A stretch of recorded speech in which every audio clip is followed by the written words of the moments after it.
Kaasaelamise saatel 340 meetrit, mitte ainsatki nõrkuse hetke ei ole Andrus Veerpalu tänases seisus üles näidanud ja veel.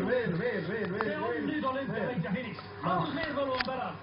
Andrus Veerpalu päral ja jääme nüüd ootama teisi, aga selline eelaimus on, et täna tuleb olümpiavõit Eestisse. Ei ole seda me nüüd varem öelnud, nagu nüüd alles siis, kui Andrus finišisse tuli. Vaatame, kas meie eelarvamused ja meie ebausk siis lõpuks ka mingit vilja on kandnud. Väga oluline on nüüd 13,7 peal ja näete, see on parim info, mis meie jaoks olemas. Estil kaotab 33,9 sekundiga Andrusele.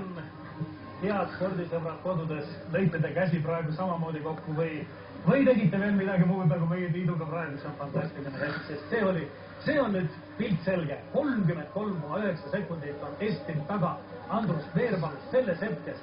Nii, aga nüüd on küsimus, kas, ärgem unustagem, Jaak peab ju praegu oma suurt võitlust pronksmedali pärast. Jaak peab suurt võitlust pronksmedali pärast ja mitte Erling Jenne ei ole seal tema vastaseks, vaid selles kõrges mängus on vastaseks, ma pakuksin siiski Per Elofsson ja Anders Aukland.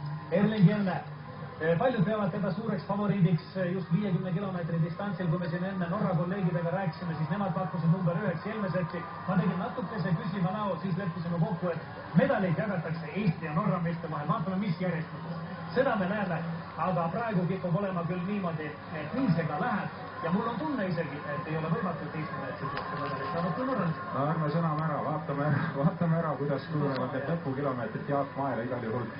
Konkurendid olid talle väga lähedal ja kuidas nad sõidavad siis võrreldes Frode Estiliga. Aga nüüd Erling Jenne finišis ja kaotab Andrusele minuti 6,2 sekundiga. Nii, ja nüüd, kui finišisse lendab meeletu kiirusega Frode Estil, nüüd näeme jälle tema tõelist tihedat sammu, nii nagu õmblusmasin kerib end mäest üles, siis 13,7 kilomeetri peal on meile jällegi väga head uudis.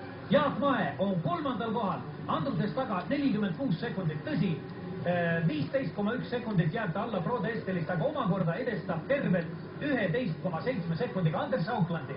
Tervelt 11,7 sekundiga, aga kõige raskemad osad on juba selja taga. Nüüd on Frode Estil staadionil, aga kohe läheb ümber Andruse aeg ja Frode ei ole tulnud veel viimasesse kurvi. Ja vaatame kohe, sekundid jooksevad ja nüüd juba Frode Estil kaotab Andrusele ja 13,7 peal kaotas ta 33,9 sekundiga. Ja Mae on siis jah, nagu ma ütlesin, 11,7 sekundit ees Auklandist ja tervelt 13,3 sekundit eespool Per Elofssonist. Nii et Jaak on ka medalile väga lähedal ja nüüd tuleb Aukland ja tema